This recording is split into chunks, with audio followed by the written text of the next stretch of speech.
given you the some of the solutions of some important questions of exercise 2.1.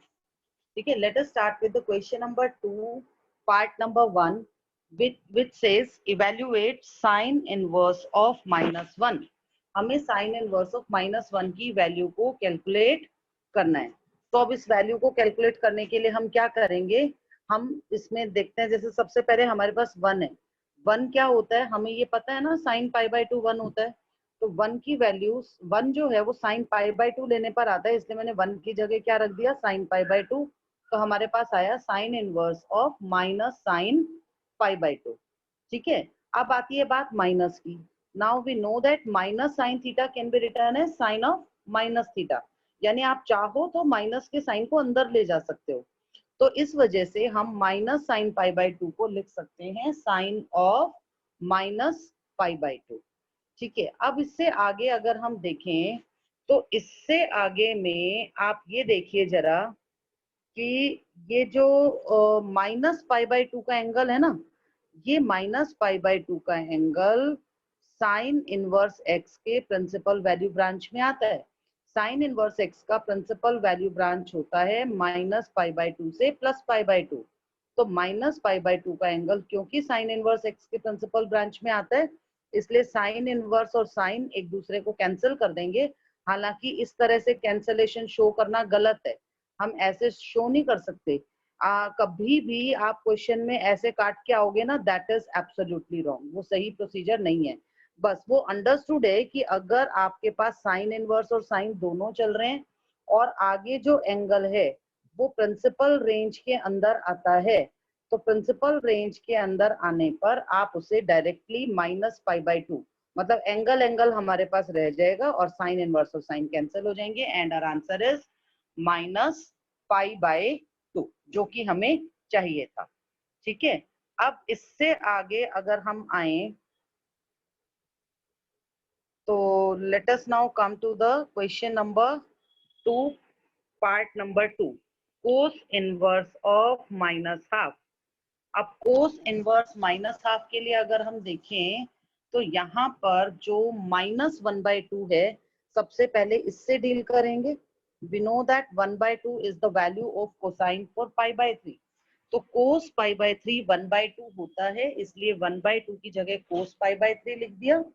अब हम क्या करेंगे, इसके बाद माइनस का एडजस्टमेंट करना है। कोस के केस में माइनस को एडजस्ट करने के लिए मैंने क्या किया, मैंने माइनस कोस π/3 को लिख दिया कोस ऑफ पाई माइनस π/3। ऐसा करना इसलिए पॉसिबल है because cos pi minus theta is always equal to minus cos theta.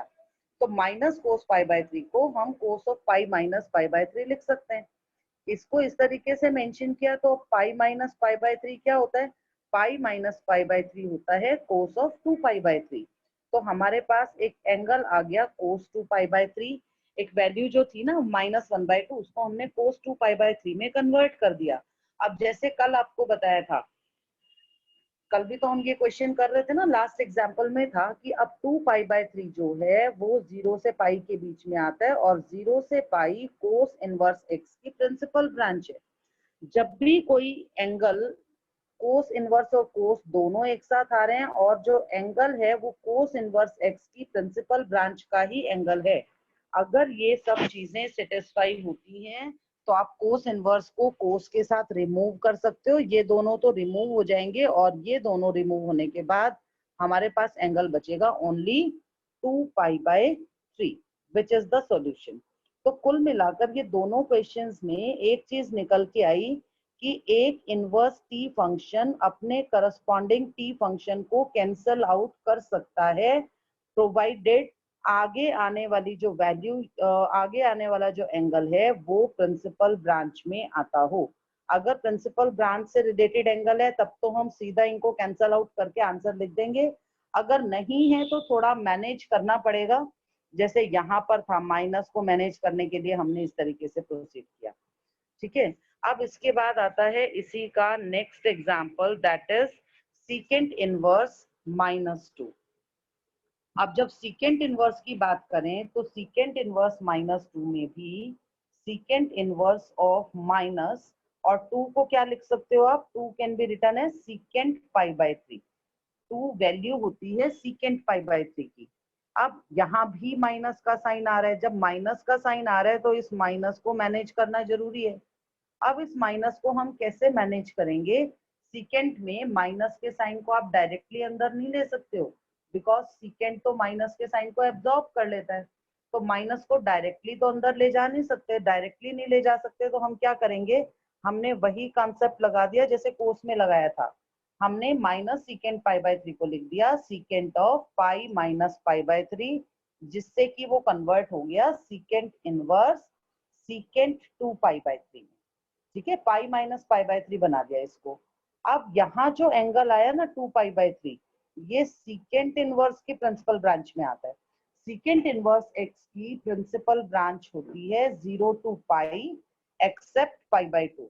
ये एक्सेप्शन जो होती है ना, एक्सेप्ट शो करने के लिए आप देखिए कर्ली ब्रैकेट के अंदर पाई बाय 2 लिखा हुआ है, मतलब 0 से पाई के बीच का कोई भी एंगल हो सकता है, बस पाई बाय 2 नहीं हो सकता। This is the principal branch of secant inverse x. तो सीकेंट इनवर्स एक्स के प्रिंसिपल ब्रांच का एंगल हमें मिल गया। क्योंकि प्रिंसिपल ब्रांच का एंगल मिल गया, इसलिए अब सीकेंट इनवर्स सीकेंट को कैंसिल कर देगा and we shall be left with only 2 pi by 3। ठीक है, इस तरीके से हमारे पास ये वैल्यू आ जाती है। तो ये था आपका क्वेश्चन नंबर 2। क्वेश्चन नंबर 1 जो है दैट इज वेरी सिंपल, आप बहुत आराम से उसको सॉल्व कर सकते हो। Now let us come to the page number 2। Question number 3 की बात करते हैं। क्वेश्चन 3 की स्टेटमेंट है evaluate tangent inverse of 2 sin 2 cos inverse root 3/2। ये एक वैल्यू है जिसको कि हमें इवैल्यूएट करना है। I have included only the important questions in this PDF. तो क्वेश्चन नंबर 1 आप अपने आप सॉल्व करेंगे, बहुत इजी है, बहुत सिंपल वैल्यूज हैं। सेकेंड क्वेश्चन के 3 पार्ट्स मैंने आपसे डिस्कस किए।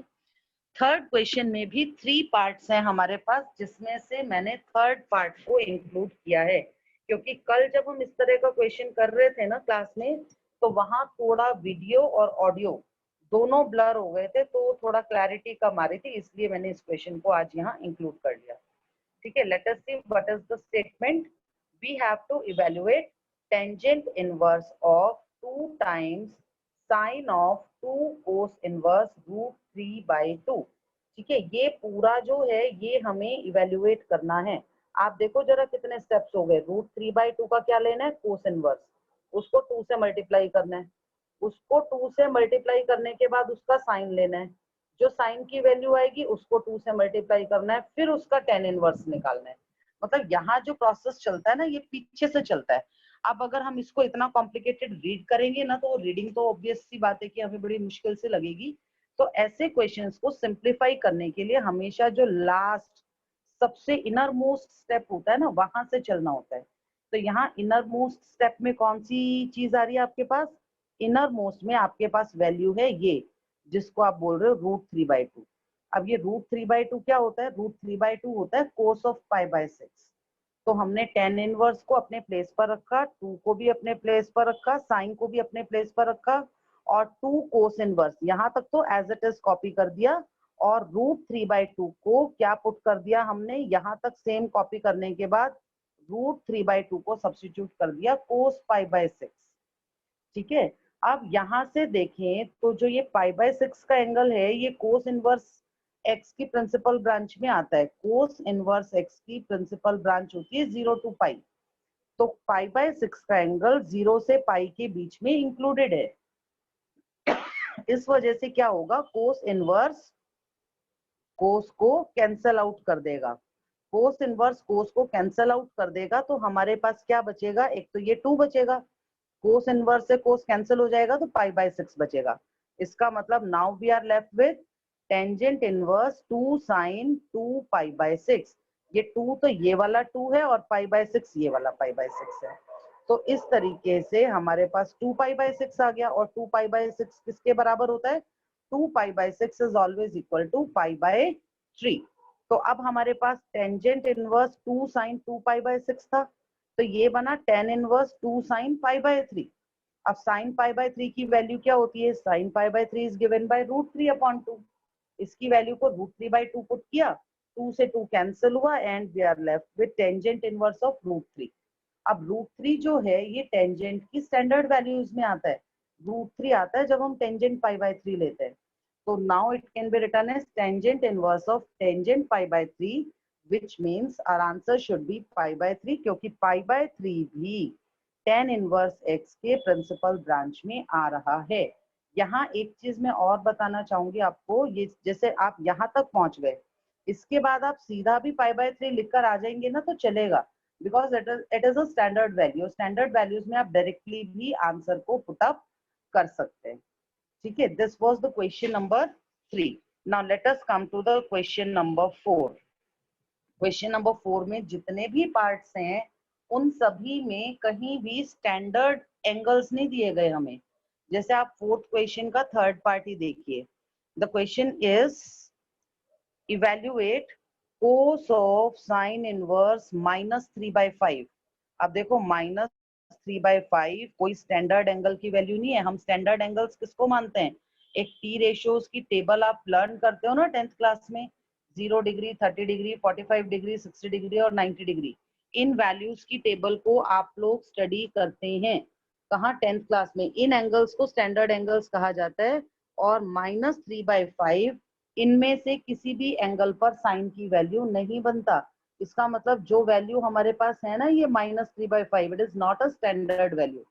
तो जब ऐसे क्वेश्चंस हमारे पास आते हैं कि स्टैंडर्ड वैल्यू हमारे पास नहीं है, तो हम ऐसे क्वेश्चंस को इनडायरेक्ट वे में सॉल्व करेंगे।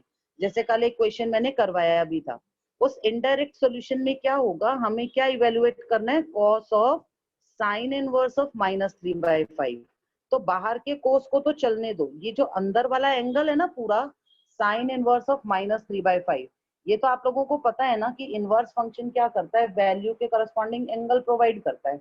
तो साइन इनवर्स -3/5 एक एंगल आएगा जिसका कोसाइन हमें निकालना है। ठीक है, तो अब इस एंगल को इवेल्युएट करने के लिए हमें क्या करना पड़ेगा? हमने मान लिया कि ये वैल्यू किसके बराबर है? थीटा के बराबर है। मैंने क्या असम्पशन ले लिया? I have assumed that sin inverse 3/5 is equal to theta। अब अगर इस साइन इनवर्स को हम पीछे की तरफ ले जाएं तो क्या होगा? -3/5 तो यहाँ रह जाएगा और साइन इनवर्स दूसरी तरफ RHS में जाके साइन इनवर्स का क्या बन जाएगा? साइन। तो ये आ गया -3/5 is equal to sine theta. ये कुछ इस तरह से लगा लो जैसे हम ये कहते हैं ना, हमने इनवर्स वाली एक्सरसाइज की थी, हम बोलते थे fx y के बराबर है तो x is equal to f inverse y। ऐसे क्वेश्चंस किए थे हमने फर्स्ट चैप्टर में। तो अगर हम f को LHS से RHS में ले जाएंगे तो f इनवर्स बनेगा। तो f इनवर्स को अगर हम शिफ्ट करेंगे साइड तो वो f में कन्वर्ट होके हमें वापस fx is equal to y दे देगा। ये इसी तरीके से है। तो साइन इनवर्स को हमने शिफ्ट कर दिया कहाँ? राइट हैंड साइड में। तो हमारे पास आ गया -3/5 is equal to sine theta. ठीक है, अब थीटा की बात करें तो थीटा क्योंकि साइन इनवर्स की वैल्यू है, अब साइन इनवर्स फंक्शन की जितने भी आंसर्स आएंगे, जो भी आंसर बनेगा वो प्रिंसिपल ब्रांच का आंसर चाहिए होता है हमें। और साइन की प्रिंसिपल ब्रांच होती है -π/2 से +π/2। इट मीन्स ये थीटा जो है ये -π/2 से +π/2 का एंगल होना चाहिए। आप -π/2 से +π/2 में देखें तो दो क्वाड्रेंट्स इन्वॉल्व हैं। एक क्वाड्रेंट तो है -π/2 से 0 वाला, ये वाला, और एक क्वाड्रेंट इन्वॉल्व है 0 से π/2 वाला। 0 से π/2 जहां फर्स्ट क्वाड्रेंट है वहीं -π/2 से 0 फोर्थ क्वाड्रेंट बनता है। आपको हर एक इनवर्स टी रेशियो के प्रिंसिपल वैल्यू ब्रांच में दो क्वाड्रेंट्स देखने को मिलेंगे। एक क्वाड्रेंट होगा जो पॉजिटिव वैल्यू को करस्पॉन्ड करेगा और एक क्वाड्रेंट होगा जो नेगेटिव वैल्यू को करस्पॉन्ड करेगा। अब यहाँ पर हमारे पास है कि साइन थीटा है -3/5 और थीटा बिलोंग करता है -π/2 से +π/2। लेकिन क्योंकि साइन थीटा नेगेटिव है तो नेगेटिव होने का मतलब है थीटा फर्स्ट क्वाड्रेंट का एंगल नहीं हो सकता। अगर थीटा फर्स्ट क्वाड्रेंट का एंगल होता तो साइन थीटा की वैल्यू माइनस में नहीं आती। इसका मतलब क्या हो गया कि theta lies in the fourth quadrant. यहाँ जो एंगल थीटा है आपके पास, ये एंगल थीटा कहाँ लाई करेगा? ये एंगल थीटा लाई करेगा क्वाड्रेंट नंबर 4 में। ये फोर्थ क्वाड्रेंट का एंगल है। चलो अब क्वाड्रेंट डिसाइड हो गया, इसके बाद हमें क्या चाहिए, हमें तो कोस की वैल्यू चाहिए। नाउ लेट अस evaluate cos square theta. Cos square theta होता है 1 माइनस साइन स्क्वायर थीटा, जिसको सिंप्लीफाई किया तो हमारे पास क्या आ गया 16/25।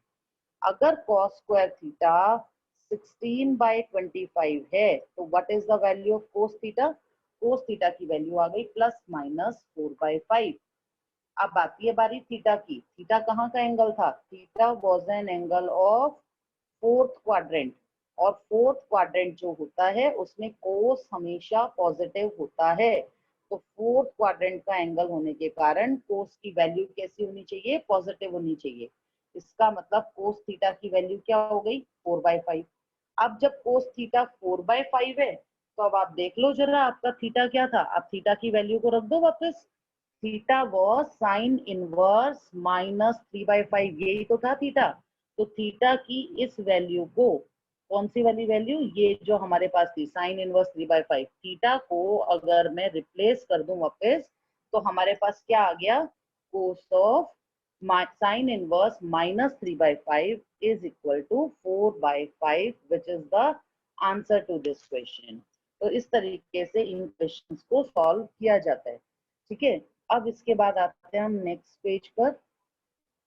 नेक्स्ट पेज पर let us consider one more question, question number 4 part number 6। Question 4 का ही 6 पार्ट मैंने लिया है, बीच के जो पार्ट्स हैं वो बहुत इजीली आप अपने आप सॉल्व कर सकते हो। यहाँ क्या करना है आपको, यहाँ आपको निकालना है साइन ऑफ 1/2 कोस इनवर्स 4/5। ठीक है, ये वैल्यू कैलकुलेट करनी है। अब इसको निकालने के लिए क्या करेंगे, ऐसे क्वेश्चंस का सबका एक ही प्रोसीजर है, जो भी क्वांटिटी है ना उसमें आगे जो भी टी रेशो दिया है, जैसे यहाँ कौन सा टी रेशो दिया, साइन, तो आप मान लो sine of 1/2 cos inverse 4/5 is equal to sine theta. ठीक है, जो क्वांटिटी आपको निकालनी है, आपको साइन कैलकुलेट करना था ना, तो sine of whatever is given to you, you shall consider it as sine theta.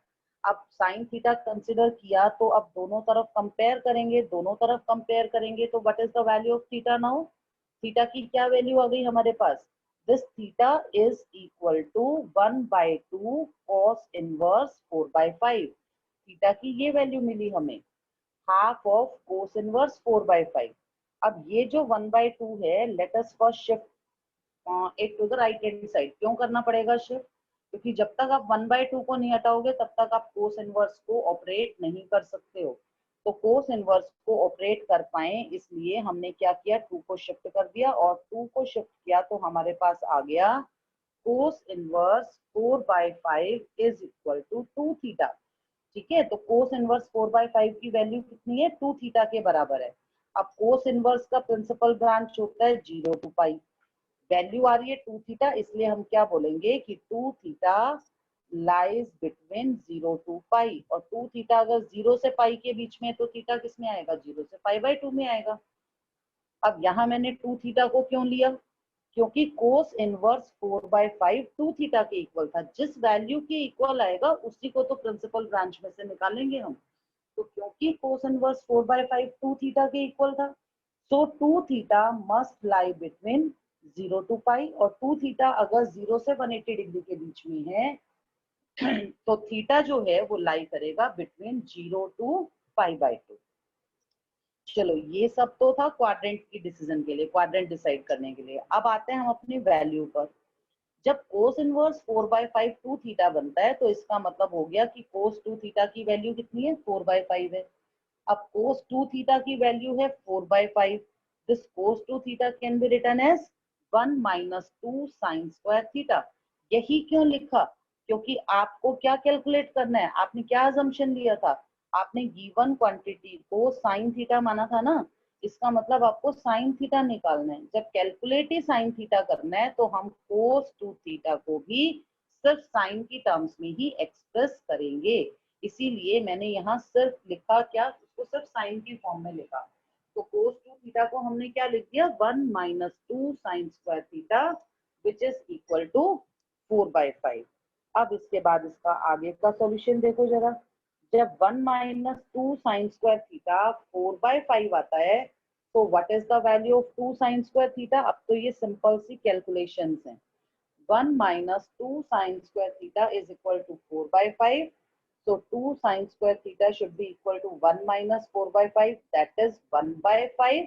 और यहाँ से sin square theta की वैल्यू कितनी आ गई? 1 by 10. अगर sin square theta 1 by 10 है तो sin theta कितना बना? sin theta की वैल्यू आएगी plus minus 1 by root 10.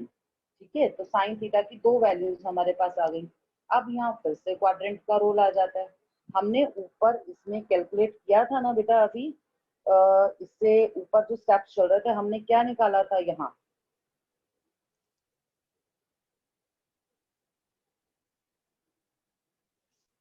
We had calculated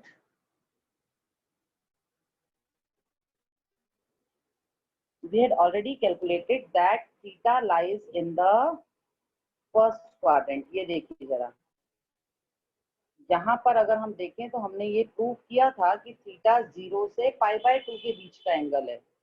क्योंकि थीटा 0 से पाई बाय 2 के बीच का एंगल है तो इसका मतलब क्या हुआ? What does it mean? Since theta is an angle between 0 to pi by 2, so it means that 2 sin square theta is equal to 1 minus 4 by 5, which is equal to 1 by 5. तो sin square theta की जो दो values आई थी ना, plus minus 1 by root 10, इस plus minus 1 by root 10 के corresponding हम क्या लिखेंगे कि sin थीटा जो है वो पॉजिटिव होना चाहिए. फर्स्ट क्वाड्रेंट का एंगल होने के कारण sin थीटा की वैल्यू आई 1 by रूट 10. अब sin थीटा की वैल्यू 1 by रूट 10 आई तो अब रख दो वापस. थीटा क्या था? Theta was half cos inverse 4 by 5, जिसकी वैल्यू फिर बन जाती है 1 upon रूट 10. इस तरह से ये क्वेश्चन हमारा कंप्लीट हो जाता है.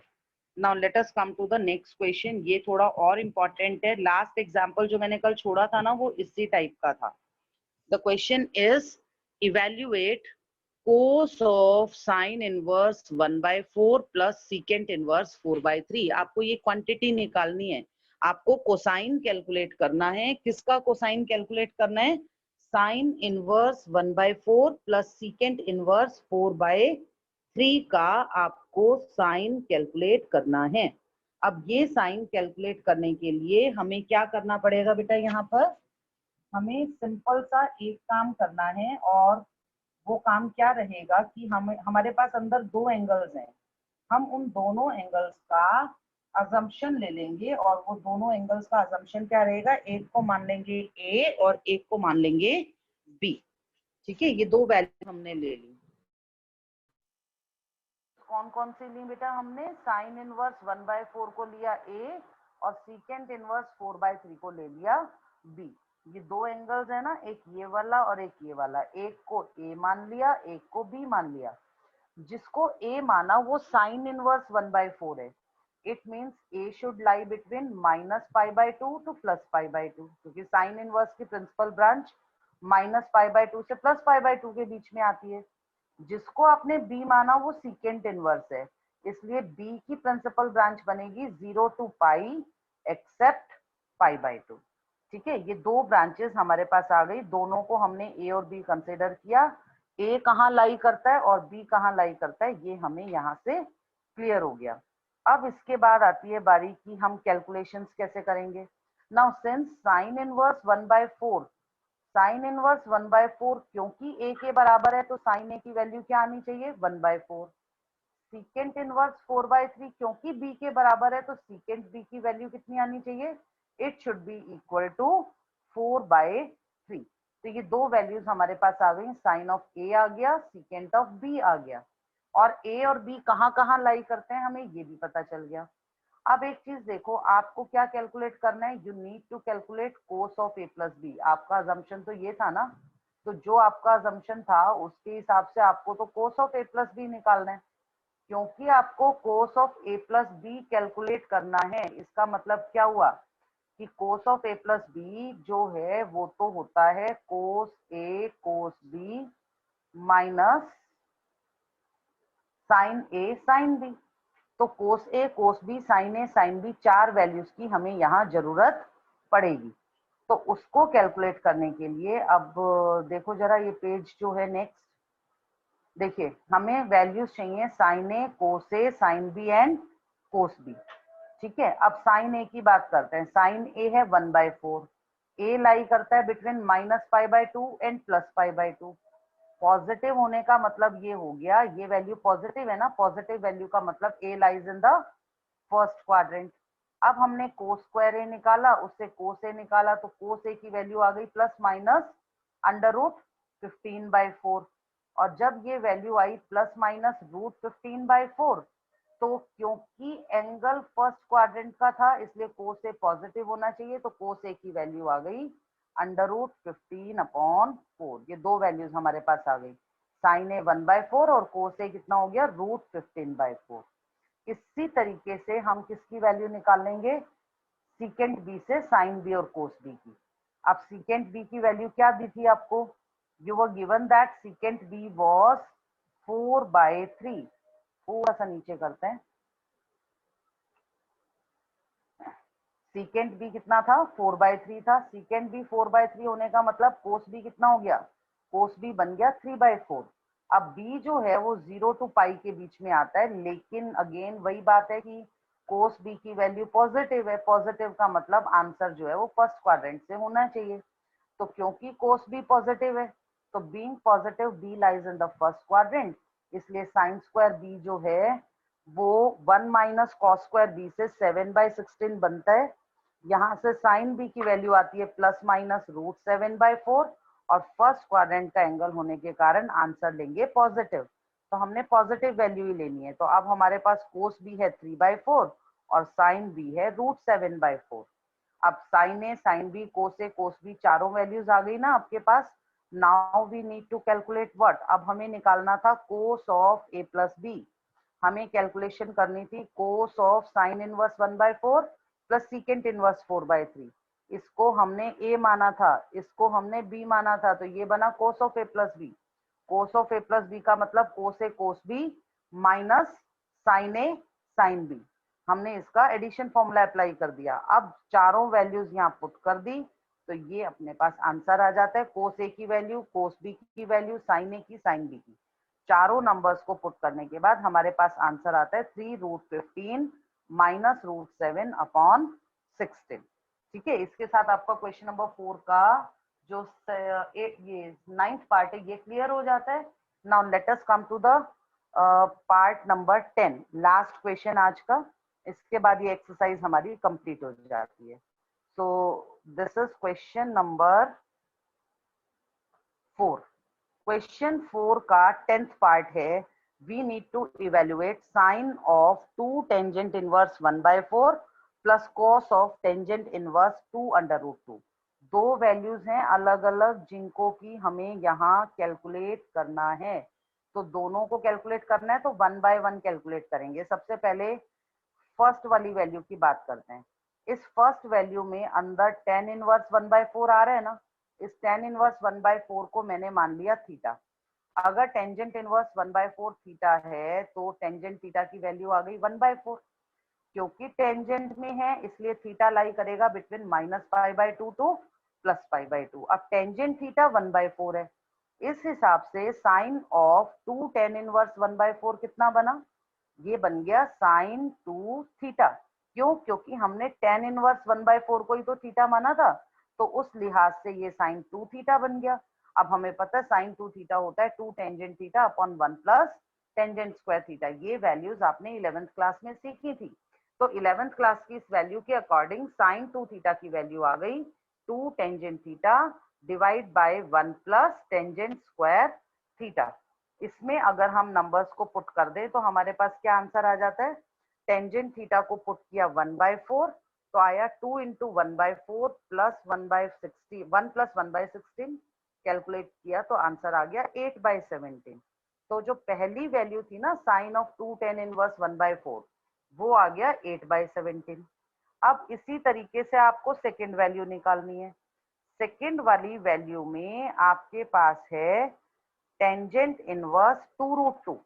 अब टेंजेंट इनवर्स 2/√2 को मान लिया b, तो टेंजेंट b कितना बन गया 2/√2। अब ये पॉजिटिव है टेन इनवर्स के रिस्पेक्ट में देखें तो ये b माइनस पाई बाय 2 से प्लस पाई बाय 2 के बीच में आना चाहिए।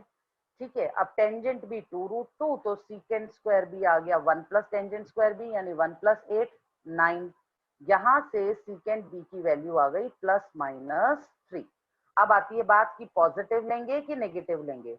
टेंजेंट बी था पॉजिटिव, क्वाड्रेंट था माइनस पाई बाय 2 से प्लस पाई बाय 2, यानी कि फोर्थ और फर्स्ट। अब क्योंकि टेंजेंट पॉजिटिव है इसलिए फोर्थ तो हो नहीं सकता, तो B lies in the first quadrant. अब ये तो फर्स्ट क्वाड्रेंट का एंगल है, फर्स्ट क्वाड्रेंट का एंगल है, तो यहाँ से हमारे पास क्या वैल्यू आ जाएगी। फर्स्ट क्वाड्रेंट में तो सीकेंट भी पॉजिटिव होता है ना, तो सीकेंट बी की वैल्यू भी पॉजिटिव आ गई और ये आ गया 3।